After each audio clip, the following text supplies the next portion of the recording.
নানাবাড়ি যাওয়ার জন্য রেল স্টেশনে গেলাম। টিকিট কাউন্টারে লাইন দিলাম। ছেলে বলল সে টিকিট কিনবে। কাউন্টারে গিয়ে সে বলল, 2টো টিকিট লাগবে কক্সবাজারের। আমি অবাক হলাম, আমরা তো সিলেট যাচ্ছিলাম। টিকিট বাবু জিজ্ঞেস করলেন, কি উপলক্ষে যাচ্ছেন? ছেলে হেসে বলল, হানিমুন। আমার মাথা ঘুরে গেল। টিকিট বাবু বললেন, কনগ্রেচুলেশন। নতুন বিয়ে? ছেলে আমার দিকে তাকিয়ে বলল, জি হ্যাঁ, উনি আমার ওয়াইফ। আমি কিছু বলার আগেই টিকিট বাবু বললেন, ভালো জোড়া লাগছে। কি টিকিট নিয়ে আমরা বেরিয়ে এলাম। আমি রেগে জিজ্ঞেস করলাম, কক্সবাজার কেন? সে হাসতে হাসতে বলল, মা, নানাবাড়ি গিয়ে কি করব? চলো সমুদ্র দেখি। আমি বললাম, হানিমুন বললি কেন? সে আমার হাত ধরে বলল, কারণ আমি চাই এটা সত্যি হোক। প্ল্যাটফর্মে ট্রেনের হুইসেল বাজছিল। মা, আমি তোমাকে ভালোবাসি। তুমি আমার স্ত্রী হয়ে সমুদ্রের পাড়ে আমার সাথে নতুন জীবন শুরু করো। টিকেটের কাগজ আমার হাতে কাঁপছিল। কেউ আমাদের চেনে না সেখানে। আমরা স্বামী স্ত্রী সেজে থাকতে পারি। এই গল্পটি সম্পূর্ণ শুনলে আপনাদের পানি অটোমেটিক বের হয়ে যাবে। যত দ্রুত সম্ভব হাতের কাছে টিস্যু নিয়ে বসে পড়ো। বিছানার চাদর যেন নষ্ট না হয় সেটা সম্পূর্ণ খেয়াল রাখার অনুরোধ জানিয়ে গল্পটি এখন শুরু করব। তার আগে সর্বশেষ অনুরোধ, দয়া করে এমন পানি বের করার গল্প নিয়মিত শুনতে আমাদের চ্যানেলটি সকলেই সাবস্ক্রাইব করুন। ধন্যবাদ। হ্যালো বন্ধুরা, আমার নাম মৌসুমী খান। আমার বয়স 40 বছর। আমার স্বামীর নাম রাজীব খান, বয়স 43 বছর।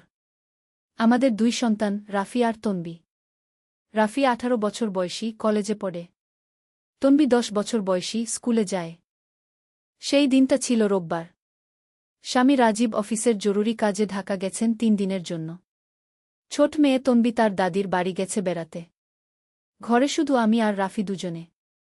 সকালবেলা চা বানিয়ে রাফিকে ডাকতে তার ঘরে গেলাম। দেখি সে এখনো ঘুমিয়ে আছে। হালকা নাড়া দিয়ে বললাম, রাফি উঠো, চা তৈরি। সে চোখ মেলে তাকিয়ে বলল, মা, আজ রোববার। আর একটু ঘুমাই। আমি বললাম, ঠিক আছে, চা রেখে দিচ্ছি। দুপুরের দিকে রাফি উঠল।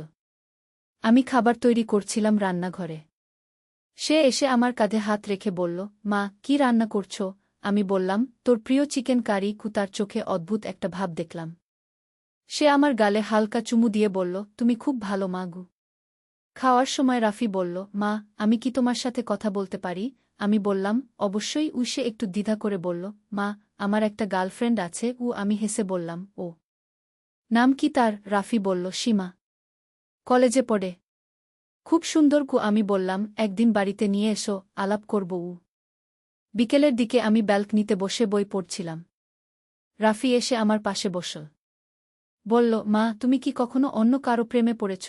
আমি অবাক হয়ে তাকিয়ে বললাম, মানে? রাফি বলল, আমি মানে বাবার আগে। আমি বললাম, হ্যাঁ, কলেজে একটা ছেলে ভালো লাগত। কিন্তু তোর বাবার সাথে বিয়ের পর সব ভুলে গেছি। রাতের দিকে টিভি দেখার সময় রাফি আমার কাছাকাছি বসে পড়ল। একটা রোমান্টিক সিনেমা চলছিল। সে বলল, মা, প্রেম কি জিনিস? আমি বললাম, যখন কাউকে নিজের জীবনের চেয়েও বেশি ভালোবাসো, সেটাই প্রেম। রাফি বলল, তাহলে আমি তোমাকে প্রেম করি। আমি হেসে বললাম, সেটা ভিন্ন ধরনের ভালোবাসা বাবা। পরদিন সকালে রাফি স্কুলে যাওয়ার আগে আমাকে জড়িয়ে ধরে বলল, মা, আমি তোমাকে এত ভালোবাসি যে তুমি যদি অন্য কারো হয়ে যাও তাহলে আমি বেঁচে থাকতে পারব না। আমি তার মাথায় হাত বুলিয়ে বললাম, পাগল, আমি তো তোরই মা। সে একটু অদ্ভুতভাবে হেসে বলল, জানি। সেদিন দুপুরে রাফি স্কুল থেকে ফিরে এসে বলল, মা, আমি সীমার সাথে ব্রেকআপ করেছি। আমি চমকে জিজ্ঞেস করলাম, কেন?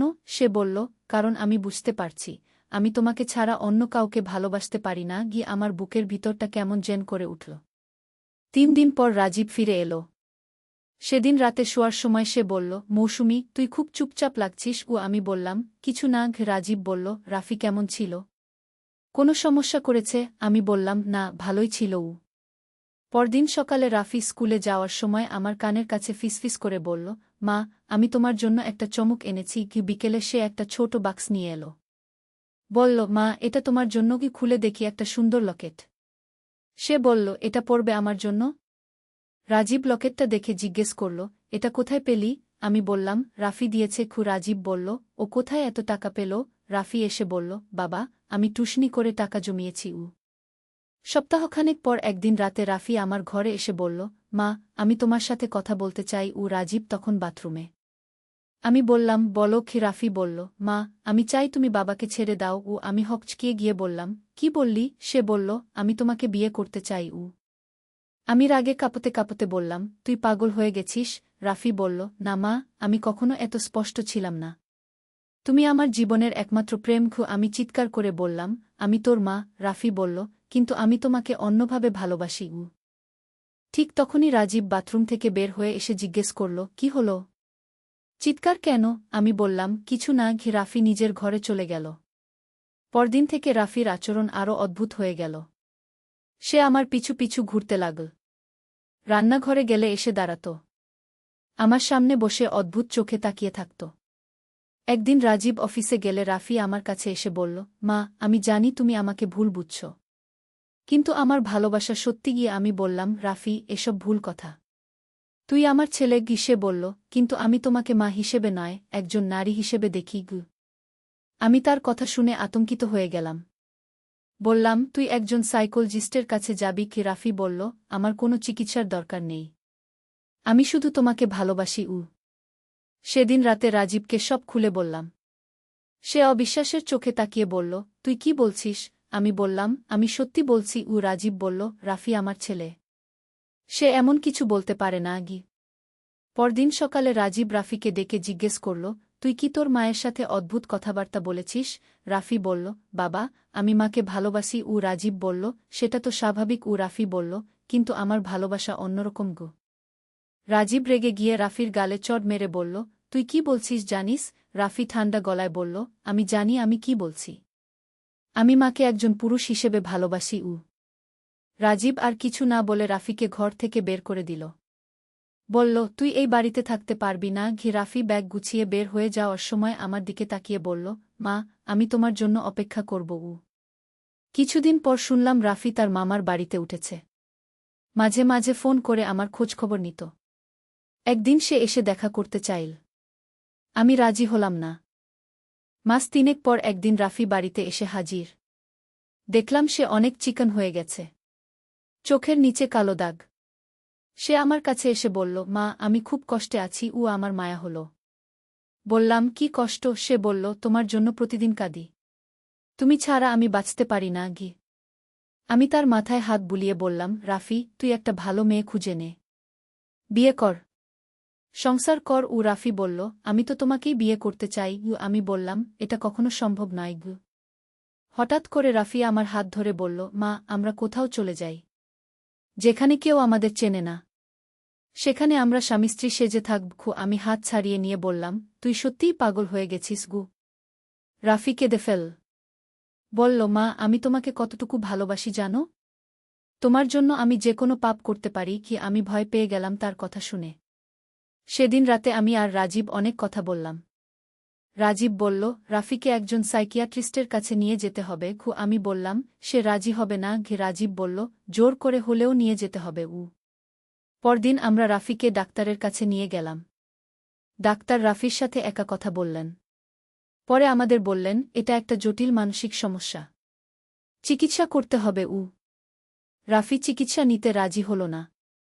সে বলল, আমার কোনো সমস্যা নেই, আমি শুধু মাকে ভালোবাসি। ডাক্তার বললেন, এই ধরনের ভালোবাসা স্বাভাবিক নয়। মাস 6 চিকিৎসার পর রাফি কিছুটা সুস্থ হল, কিন্তু পুরোপুরি সুস্থ হতে আরও সময় লাগবে। ডাক্তার বললেন, তাকে বাড়িতে রাখা নিরাপদ নয়।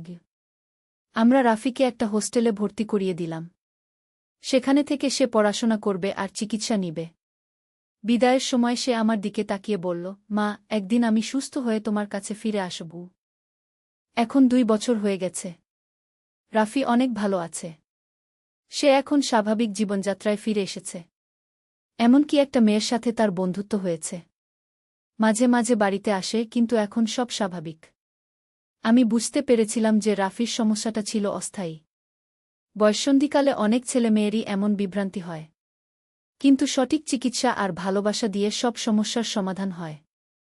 কিন্তু এই গল্পের আরও অনেক রহস্য আছে যা আমি এখনও বলিনি। রাফির সুস্থ হওয়ার পেছনে একটা বিশেষ ঘটনা আছে। হোস্টেলে থাকার 3য় মাসে রাফি একদিন আমাকে ফোন করে বলল, মা, আমি একটা অদ্ভুত স্বপ্ন দেখেছি।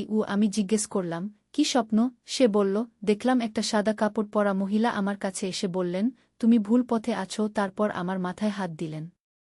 সাথে সাথে আমার মনের সব অন্ধকার দূর হয়ে গেল। আমি প্রথমে ভাবলাম এটা তার মানসিক অসুস্থতার কারণে। কিন্তু সেদিন থেকে রাফির আচরণে ব্যাপক পরিবর্তন আসতে লাগল। সে নিয়মিত নামাজ পড়তে শুরু করল, যা আগে কখনো করত না। 1 মাস পর রাফি বাড়িতে এসে আমাকে বলল, মা, আমি বুঝতে পেরেছি আমার সমস্যাটা কি ছিল। আমি জিজ্ঞেস করলাম, কি? সে বলল, আমার মনে শয়তানের প্রভাব ছিল। আমি একজন আল্লাহভীরু মানুষ হতে চাই। রাজীব প্রথমে বিশ্বাস করেনি। বলল, এসব কুসংস্কার। কিন্তু রাফির পরিবর্তন দেখে সবাই অবাক হয়ে গেল। সে পড়াশোনায় মনোযোগী হল, বন্ধুদের সাথে ভালো আচরণ করতে লাগল। তখন আমার মনে পড়ল আমার দাদিমার কথা। তিনি সবসময় বলতেন, মানুষের মনে অশুভ শক্তি প্রবেশ করলে সে অস্বাভাবিক আচরণ করে। আমি কখনো বিশ্বাস করতাম না। কিন্তু রাফির ক্ষেত্রে দেখলাম এটা সত্যি। হোস্টেলে থাকার 6ষ্ঠ মাসে রাফি আমাকে বলল তার একটা বন্ধু আছে, নাম সাইফ। সাইফ নাকি খুব ধার্মিক। সে রাফিকে ইসলামিক বই পড়তে দিয়েছে। রাফি বলল, মা, এই বইগুলো পড়ে আমার মন পরিষ্কার হয়ে গেছে। আমি কৌতূহলী হয়ে জিজ্ঞেস করলাম, কি ধরনের বই? রাফি বলল, তোবার গুরুত্ব, পাপ থেকে মুক্তির উপায়, এসব নিয়ে। আমি বুঝলাম রাফি সত্যিকারের পরিবর্তনের পথে। সাইফের সাথে একদিন আমার আলাপ হল। চমৎকার ছেলে, খুবই ভদ্র। সে বলল, আন্টি, রাফি ভাই এখন অনেক ভালো। উনি নিয়মিত ইবাদত করেন, 5 ওয়াক্ত নামাজ পড়েন। আমি খুশি হলাম। 8ম মাসে রাফি বাড়িতে এসে আমাকে বলল, মা, আমি তোমার কাছে ক্ষমা চাই। আমি যা করেছি, যা বলেছি, সব ভুল ছিল। তার চোখে অশ্রু। আমি তাকে বুকে টেনে নিলাম। রাফি বলল, মা, আমি এখন বুঝি একজন মা কতটা পবিত্র। আমি তোমার সম্মান নষ্ট করেছি। আমি বললাম, তুই এখন ভালো হয়ে গেছিস। এটাই যথেষ্ট। 9ম মাসে রাফি একটা মেয়ের কথা বলল। নাম রিনা। হোস্টেলের কাছের একটা কলেজে পড়ে। রাফি বলল, মা, ও খুব ভালো মেয়ে। পর্দা করে, নামাজ পড়ে। আমি খুশি হলাম। রিনার সাথে আমার পরিচয় হল। সত্যিই ভালো মেয়ে। তার পরিবারও ধার্মিক। আমি রাজীবকে বললাম, রাফির বিয়ের কথা ভাবা যায়? রাজীব বলল, এত তাড়াতাড়ি? আমি বললাম, ভালো মেয়ে পেলে দেরি করা ঠিক না। 10 মাস পর রাফি আর রিনার বাগদান হল। অনুষ্ঠানটা খুব সুন্দর হয়েছিল। রাফি সেদিন আমার পা ছুঁয়ে বলল, মা, তোমার দোয়ায় আমি আজ এখানে। বিয়ের আগে একদিন রাফি আমাকে বলল, মা, আমি তোমাকে একটা কথা বলি। আমি বললাম, বলো। সে বলল, আমি স্বপ্নে সেই সাদা কাপড়ের মহিলাকে আবার দেখেছি। তিনি বলেছেন, তুমি এখন সত্যিকারের মানুষ হয়েছ। আমি জিজ্ঞেস করলাম, তুই কি জানিস সেই মহিলা কে ছিলেন? রাফি বলল, আমার মনে হয় তিনি কোনো ফেরেশতা ছিলেন। আল্লাহ তাকে পাঠিয়েছিলেন আমাকে সঠিক পথ দেখাতে। বিয়ের দিন অনেক আত্মীয়-স্বজন এসেছিল। সবাই রাফির পরিবর্তন দেখে অবাক। আমার চোখে পানি এসে গেল খুশিতে। বিয়ের পর রাফি আর রিনা আমাদের বাড়ির কাছেই একটা ফ্ল্যাটে থাকতে লাগল। রাফি প্রতিদিন আমার খবর নিত, কিন্তু সব স্বাভাবিক পদ্ধতিতে। 1 বছর পর রিনা মা হল। একটা সুন্দর মেয়ে। রাফি তার নাম রাখল নূর, মানে আলো। সে বলল, মা, এই বাচ্চা আমার জীবনে আলো এনেছে। নূর যখন 6 মাস বয়সী, তখন একদিন রাফি আমাকে বলল, মা, আমি একটা ব্যবসা শুরু করতে চাই। আমি জিজ্ঞেস করলাম, কি ব্যবসা? সে বলল, ইসলামিক বই আর তসবিটুপির দোকান। রাজীব প্রথমে একটু চিন্তা করল। পরে বলল, ভালো আইডিয়া। আমি সাহায্য করব। রাফির দোকান খুব ভালো চলতে লাগল। 2 বছর পর রিনা আবার মা হল। এবার একটা ছেলে। রাফি তার নাম রাখল হিদায়ত, মানে সঠিক পথ। সে বলল, মা, আল্লাহ আমাকে হিদায়ত দিয়েছেন, তাই আমার ছেলের নাম হিদায়ত।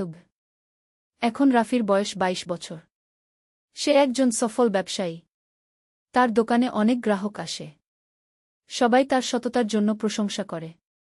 মাঝে মাঝে রাফি আমাকে বলে, মা, আমার অতীতটা ভুলে যেতে পারি না। কিন্তু আমি কৃতজ্ঞ যে আল্লাহ আমাকে সঠিক পথ দেখিয়েছেন। আমি তাকে বলি, অতীত নিয়ে দুঃখ করার দরকার নেই। তুই এখন ভালো আছিস, এটাই গুরুত্বপূর্ণ। রাফির ছোট বোন তনবি এখন 14 বছর বয়সী। সে তার ভাইয়ের পরিবর্তন দেখে গর্বিত। একদিন আমাকে বলল, মা, রাফি ভাই এখন খুব ভালো। আমি তাকে নিয়ে গর্বিত। গত মাসে রাফির দোকানে একটা অনুষ্ঠান হয়েছিল। স্থানীয় মসজিদের ইমাম সাহেব এসেছিলেন। তিনি রাফির প্রশংসা করে বললেন, রাফি একজন আদর্শ যুবক। সবার উচিত তার মতো হওয়া গু।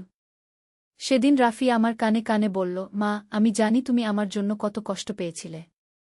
আমি প্রতিদিন তোমার জন্য দোয়া করি গু। আমি বললাম, তুই ভালো থাক। এটাই আমার সবচেয়ে বড় প্রাপ্তি গু।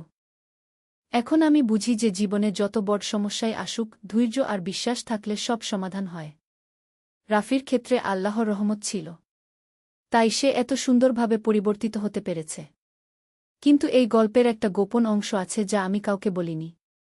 রাফির সেই স্বপ্নের ব্যাপারটা আসলে আরও রহস্যজনক। হোস্টেলে থাকার সময় রাফি একদিন আমাকে বলেছিল, মা, আমি যে স্বপ্ন দেখেছিলাম সেই সাদা কাপড়ের মহিলা আসলে আমার দাদিমা ছিলেন। আমি অবাক হয়ে জিজ্ঞেস করলাম, তুই কিভাবে জানলি? সে বলল, তিনি নিজেই বলেছিলেন। আমার দাদিমা রাফির জন্মের 2 বছর আগে মারা গিয়েছিলেন। রাফি তাকে কখনো দেখেনি। কিন্তু সে স্বপ্নে দাদিমার সব বর্ণনা দিয়েছিল যা একদম সত্যি। রাফি বলেছিল, দাদিমা বলেছিলেন, আমি তোর জন্য দোয়া করেছি। তুই ভালো হয়ে যাবি। এই কথা শুনে আমার গা শিরশির করেছিল। আমি বুঝেছিলাম যে মৃত মানুষের আত্মাও কখনো কখনো জীবিতদের সাহায্য করে। আমার দাদিমা স্বর্গ থেকে রাফিকে সঠিক পথ দেখিয়েছিলেন। এই ঘটনার পর আমি আরও ধার্মিক হয়ে গেলাম। নিয়মিত কোরআন পড়তে লাগলাম। রাজীবও অনেক পরিবর্তিত হয়েছে। আজকাল যখন পরিবারের সবাই একসাথে বসি, মনে হয় আমরা কত সুখী।